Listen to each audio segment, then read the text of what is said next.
I actually want to begin by thanking Chancellor Motley, because receiving this award really was extremely meaningful for me, and it was particularly nice because at the graduation, my mother was in town for my daughter's graduation from her master's program, was able to be here. So I just want to say how much receiving this award really helps me to feel part of and appreciate myself contributing to this research university with a teaching and a service soul.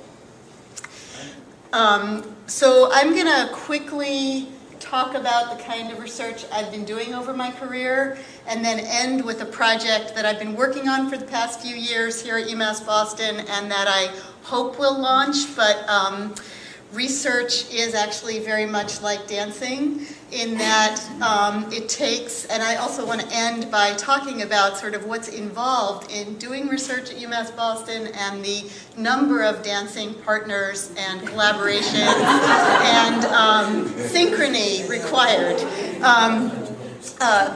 Right, so anyway, so I've been really committed to identifying the early emergence of psychopathology in infants, toddlers, and preschool-age children in the hopes of developing preventive and targeted intervention programs that can minimize impairment for children and for families. So the idea really is, if we can get in there early before things become consolidated and well-rehearsed, we can hopefully improve children's lives and just help them to develop competencies and skills that their psychopathology might otherwise interfere with.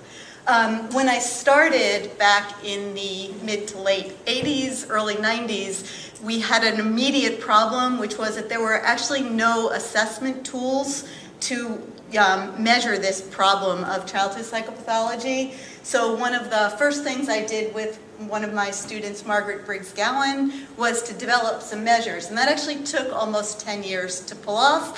But I am the proud co-author of the ITSY and BITSY, which if you're going to work with little kids, you get to have fun names. But the infant toddler social and emotional assessment, and then the brief infant-toddler social and emotional assessment. And the brief form really emerged because when you develop a psychological tool, the first question you get asked, even before what does it measure, is how long does it take?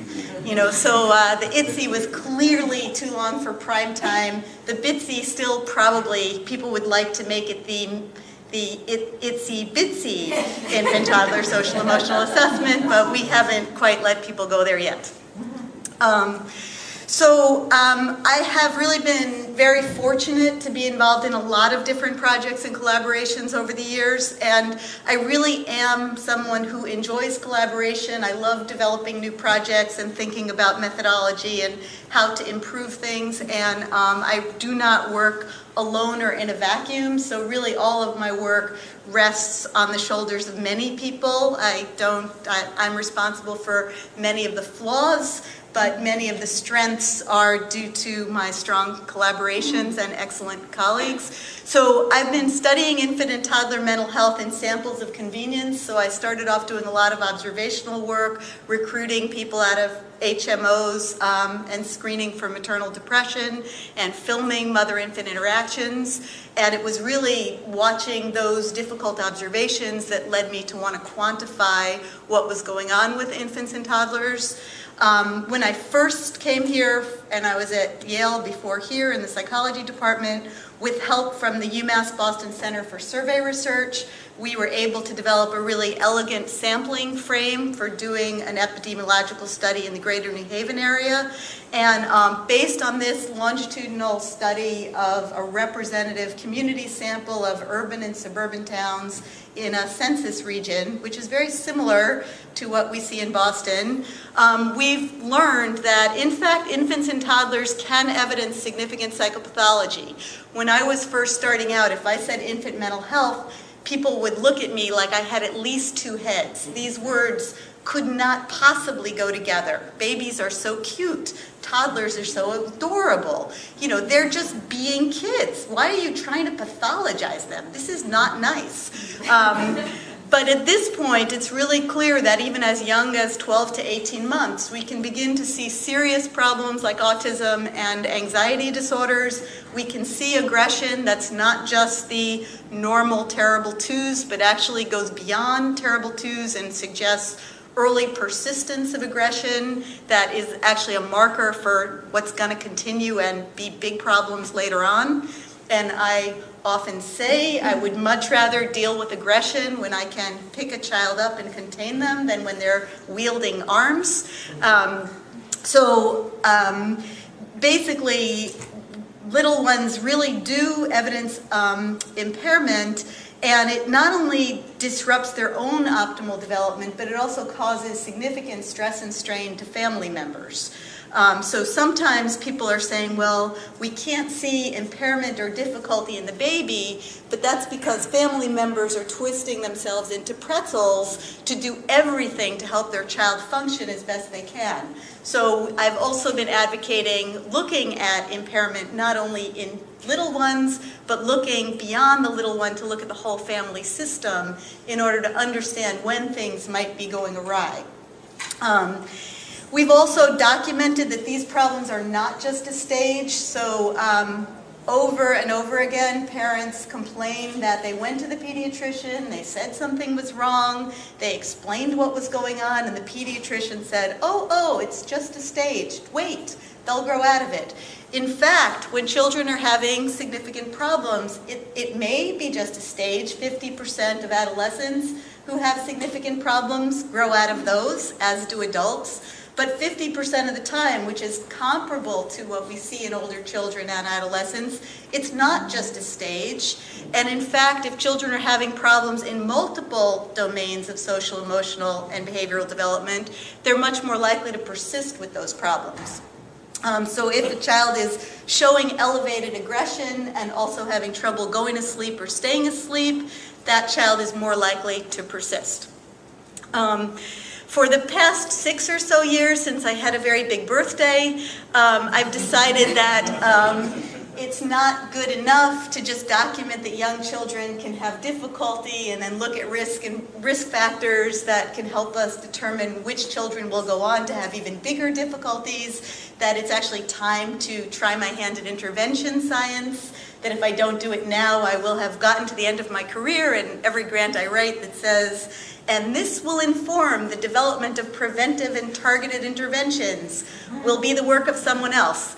So I've really been trying to reinvent myself, which was one of the great things I think about being a clinical psychologist. You can decide at a big birthday to reinvent yourself. But I've really tried to move from just doing longitudinal risk research to become more of an intervention scientist. So I started off by working on evaluations of several different initiatives designed to improve children and family mental health. And then I was fortunate to be able to conduct a randomized controlled trial where I was the principal investigator with funding from Autism Speaks. And I had fantastic colleagues who really sort of suggested my learning was sort of trial by fire, because we really encountered a lot of challenges in that study that really forced me to learn very quickly how different it is to do a randomized controlled trial than to do sort of just descriptive longitudinal research.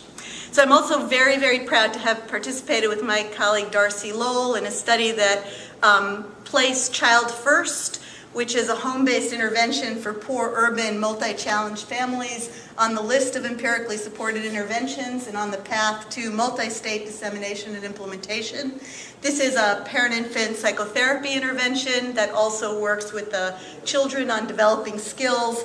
And what was remarkable about this intervention is no one was excluded. So the mother could have a drug problem, the mother could be psychotic, the mother could have any kind of problem you can come up with, or even combinations of these problems. And if they were screened eligible, which meant either the mother had significant risk factors in her home or the child had significant psychopathology on our measure, they were in and they were randomized to either get this treatment or not. So that was actually another wonderful experience. And then I've also been really delighted to be working here in Boston with Donna Haig Friedman, Ann Douglas, Oscar Gutierrez, who unfortunately left, and Mary Kunin on an evaluation of a local systems initiative called Thrive in 5.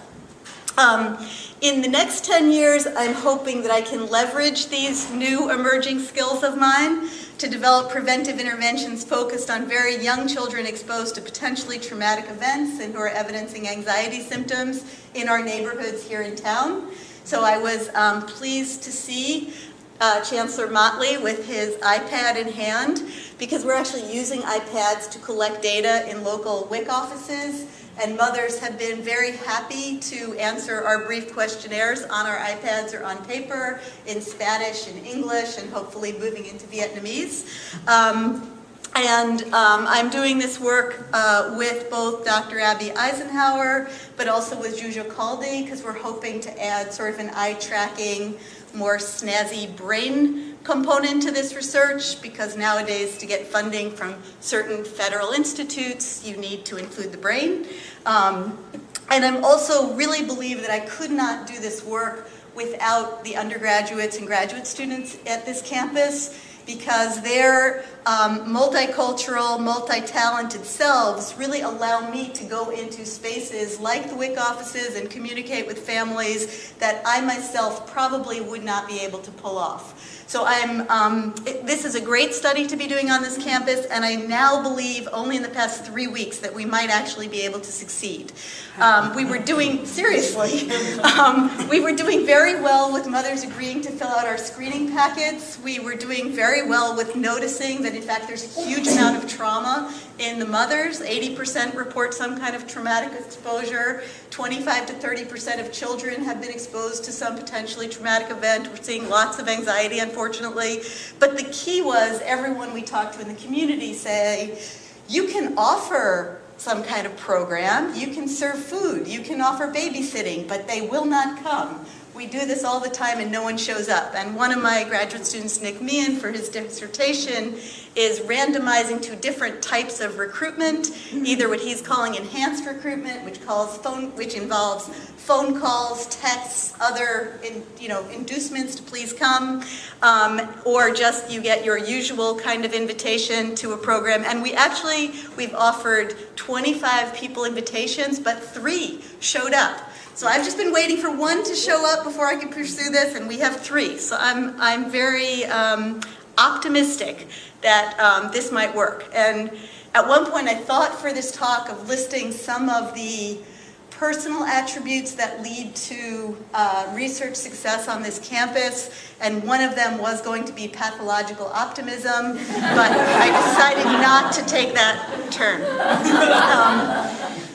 But what does facilitate research at UMass Boston? Clearly, it takes a university village. So I started off saying all this work I do is in collaboration with many, many other people. My colleagues on campus are critical. Supportive collegial relationships in my department, I've named a few. Sarah Hayes Skelton is here, who just got here, but I'm already leaning on her like crazy for statistical consultation and other things. But I think it's very, very important for faculty who haven't been here that long. It's extremely important to lean on people, especially when you hit roadblocks on campus that require, figuring out how to make things happen. Because things are possible here that you would not believe, but sometimes it requires a lot of thinking to figure out how to make it happen. I've also been, I would actually say, blessed to have an amazing run of graduate students here. The ones after the PhDs have finished and have moved on to other amazing places and doing really great things, but I still have I feel like I'm just having a very fortunate run of students who are willing to work with me. And again, our undergraduate students, who are too many to list, are just phenomenal. And I really am able to do the work I'm doing because of their multicultural, multilingual, multi-talented, enthusiastic selves. It also is critical, I think, to have supportive and proactive department chairs. So I am delighted that Jane Addams is here, and I've also been fortunate to have other great chairs. The Office of Research and Sponsored Programs, I will make a big plug for. They need resources, they need resources, they need resources. Couldn't help myself. And having strong deans, a provost who believes in the research mission, a chancellor who is excited about the research going on this campus, actually makes it possible for us to get the research funding that we all want to see. So I'm going to stop here and thank you very much for your attention.